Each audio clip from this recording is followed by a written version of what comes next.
It is your Classic Metal Show right here on the ClassicMetalShow.com. That's a brand new tune from the band Hammerfall, a tune called Live Life Loud. That's from the new album Revolution, or Re-Evolution, as it's so finagled on the cover. And on the phone right now, we've got the guitarist of Hammerfall. We've got Oscar Dronjak. Oscar, how are you, man? I'm great, thanks. How are you? Excellent.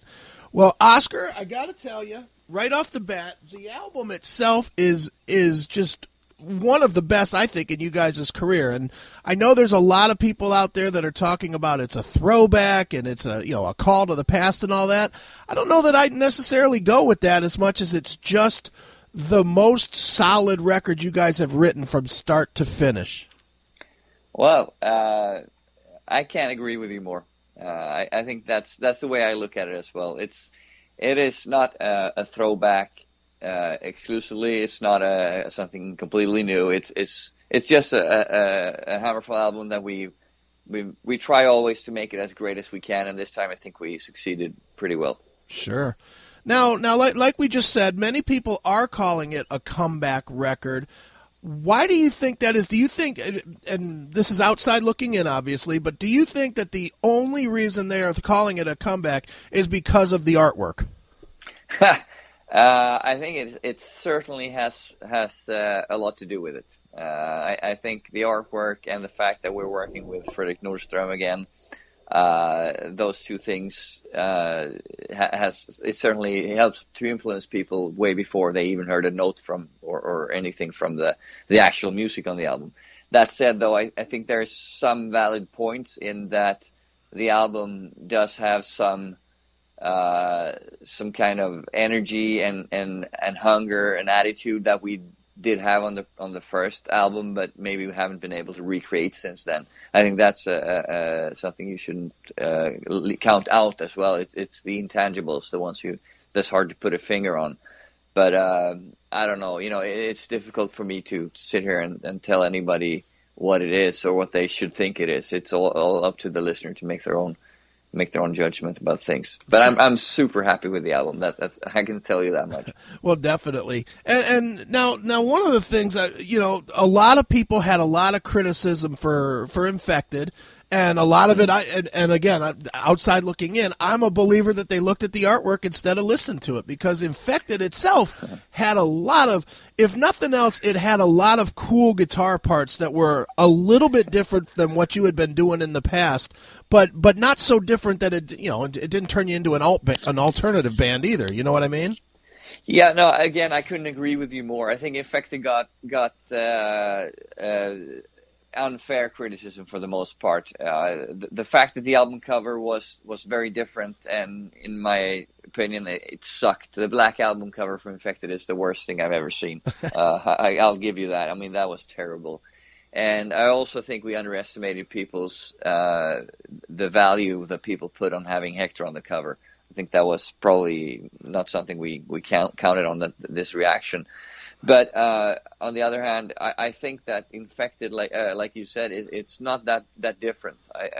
It's the album itself. It's got some, we do things a little bit different. Certain parts or certain types of songwriting thinking may be different from what we normally do. But overall, it is a typical Hammerfall album, and I do think that album is way better than these people who criticize and give it credit for. Sure. Now, I don't want to keep hammering on Infected because obviously we have a new one to talk about, but I'm just curious, what was the decision to go with such a radically different cover and artwork? I mean, at the time it must have seemed like the right decision, right? Well, the thing is, we had this white album cover, the photo with a hand and the city in the background. And we thought that was super cool, and that was different, but it still was a beautiful cover, and it sort of fit well with the music on the album, we thought.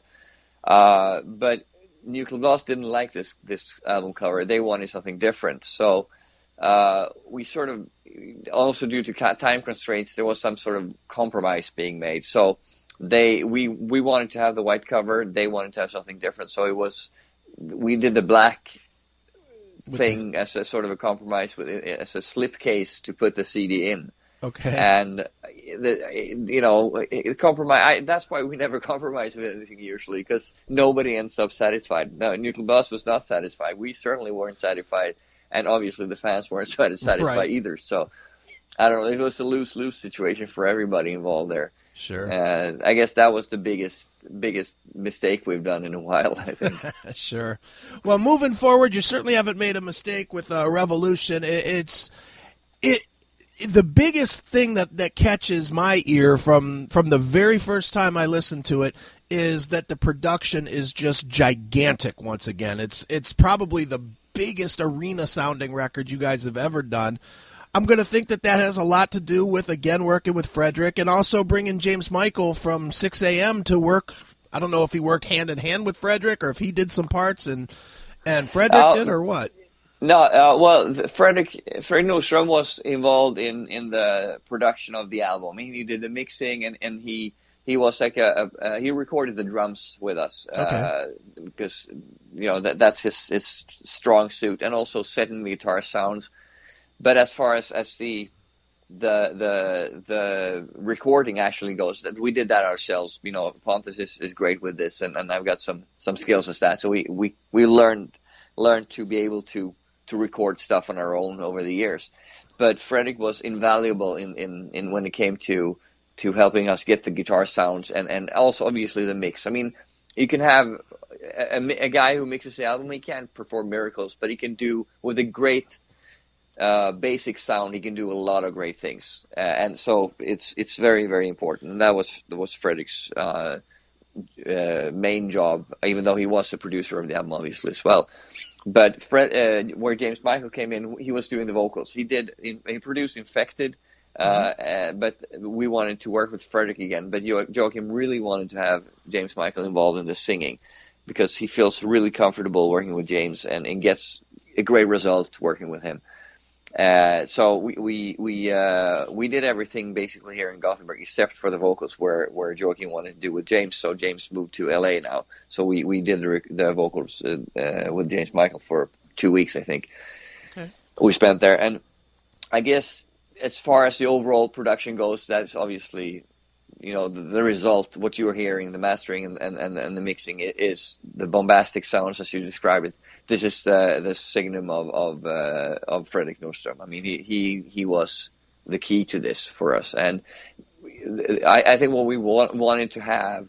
Look, the albums that we've done over the years, the way they have sounded, they've been a good sound, but we always went for the same type of sound, just never really managed to capture it. Mm-hmm. And I think what you can hear, but maybe not really understand unless you were involved in it. I think you can hear a lot of energy and a lot of hunger in the actual takes, in the actual recording of things, which was something we very much aimed for. We always aim for it, but I think this time when we were recording it, like we did it in my studio here on my property where I live. So we had all the time we wanted to do everything that we needed. We didn't have any time constraints at all. We could work any hour of the day if we wanted to.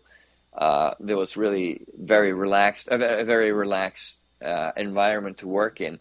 And I think that gives you the energy and the edge to put all that energy into the music. And I think that was very helpful for the overall result as well. Sure. Now, how difficult is it when you've got guys like yourself and Pontus in the band that certainly know production and certainly know how to record and capture the sound? No disrespect to Frederick at all. I'm with you. I think everything he touches is pretty much awesome. But how difficult is it for guys like yourself that have genuine production skills to trust somebody outside to enhance what you're either not hearing or missing or whatnot? That's a great question. That's something that's been, because when we write songs over the years, it's always been the same way. I mean, our songs are basically written 100% completed when we go into the studio. We never change much. I mean, it's some parts here and there, maybe, but very, very rarely. So we don't need this overall production guru, a producer guru that came in, and that was the case in the 80s, for example. You had a handful of of half-finished songs and you put them together in the studio. We don't work that way. So for us, as a producer, is way more about setting the sounds and making sure that the album or that the files that we record and the takes that we do, that he can work with them for the mix and whatever he needs to do with the EQ and stuff like that. So Fredrik was, of course, he came with pointers and he had some ideas, but there were, when I write a song, I'm pretty set in my ways. So when I've done something, I'm happy with it.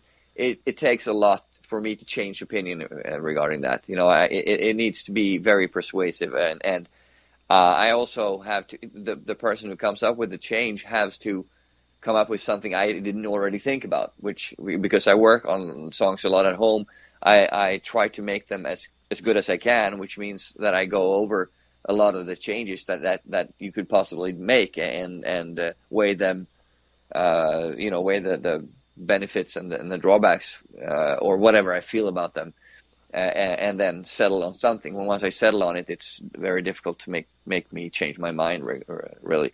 So it's probably more difficult for the producer than it is for us. I mean, we've always been pretty strong-willed and know what we want, so it's never been a real problem for us to do that. And that's why it's so important to work with people that you trust, that you trust can help realize your vision. Sure. Now, listening to Revolution, what songs do you think came out the best on the record? One song that I was very skeptical about. I was really happy when we wrote it, and I thought it was going to be great. And then when we recorded it, I was like, what? I don't know. I wasn't so. It was good. It just didn't have it, if you know what I mean. And not even when we had like a rough mix of it. We played the rough mix for a journalist here in Sweden that wanted to do a sort of studio report kind of thing. Okay. And I remember thinking, oh man, this song wasn't as good as I thought.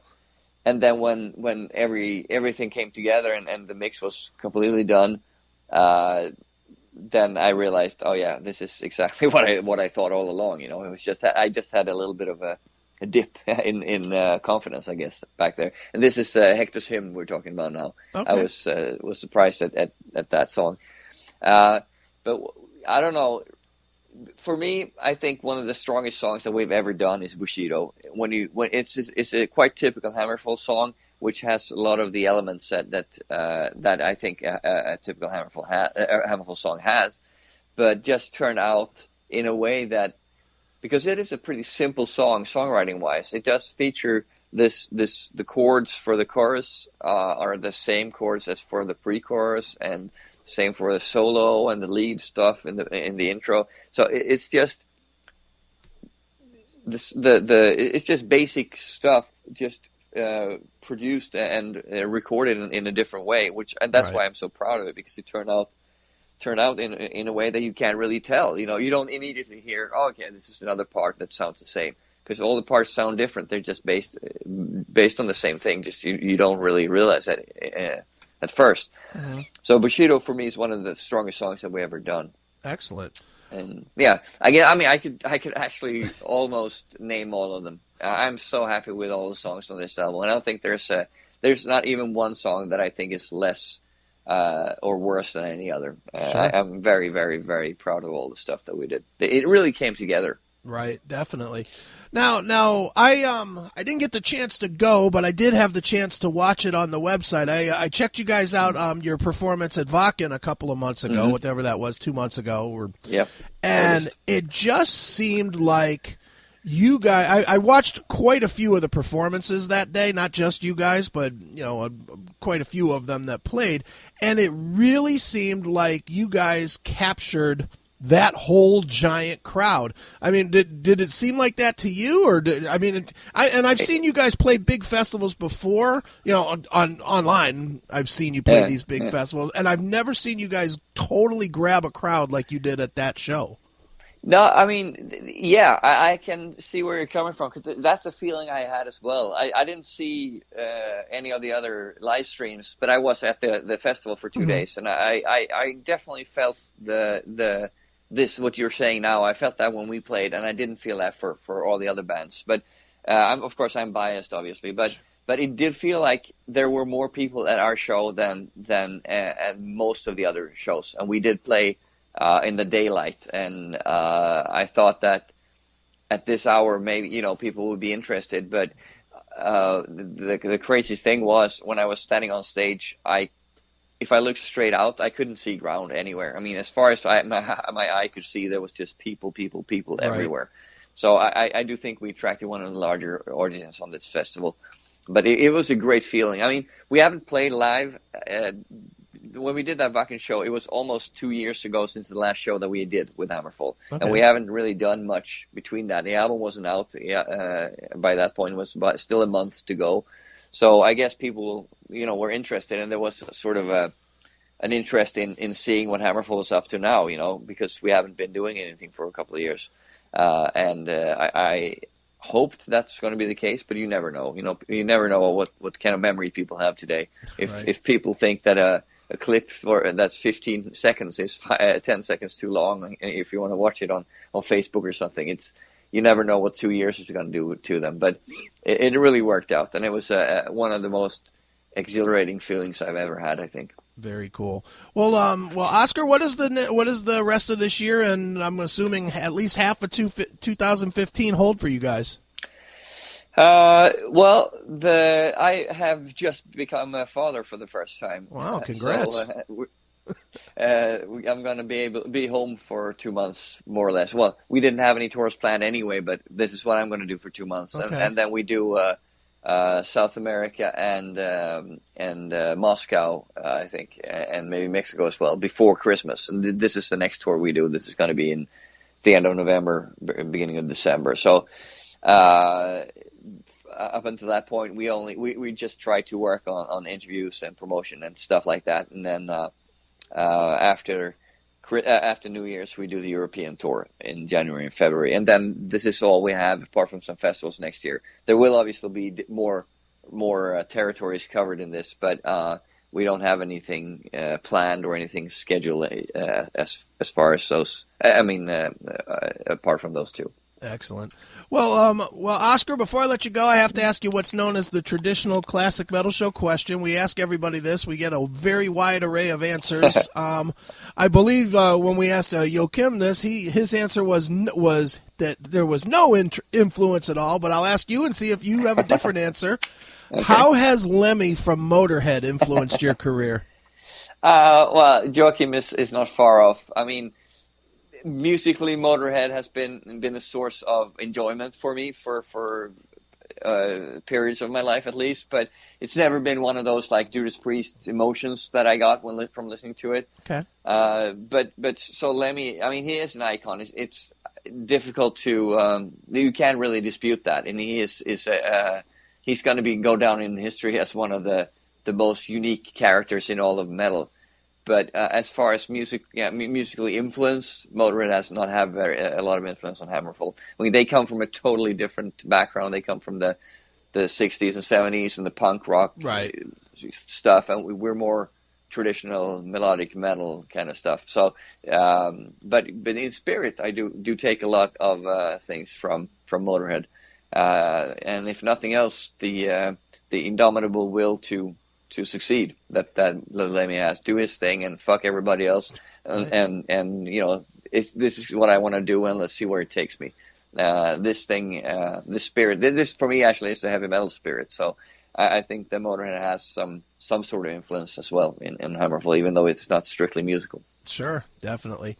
Well, Oscar, the new album, as we said, is called Revolution. It is available basically anywhere that you buy music these days, downloadable, or if you happen to have a shop near you, there might be one there. These days. But so as a tradition on the show, Oscar, we always let the artist pick a closing track from the new record and maybe tell us a story about it. So what would you like us to end the interview with? Well, I think we should... let's see if I'm going to have to choose one. We can end the interview with the last song on the album, is Wildfire, because I've got a story about that. That's kind of interesting. I mean, it's different from the other ones, because Wildfire was originally supposed to be first a bonus track that was only instrumental, no vocals, And then when we started recording the drums, both Frederick and Anders, the drummer, said that this song probably is a little bit too good to just be wasted, as so to speak, as an instrumental song. It needs some vocals. And so I started thinking about it, and while they were at home, resting up for the next day, I went into the studio and rewrote the stuff, just trimmed the fat, so to speak, out of the song, because the song was like 6 minutes long before that, and they made it 4 minutes or whatever it is now, and we added some vocal melodies, and Joachim added some, and did the lyrics. So we helped put everything together at the very, very last minute.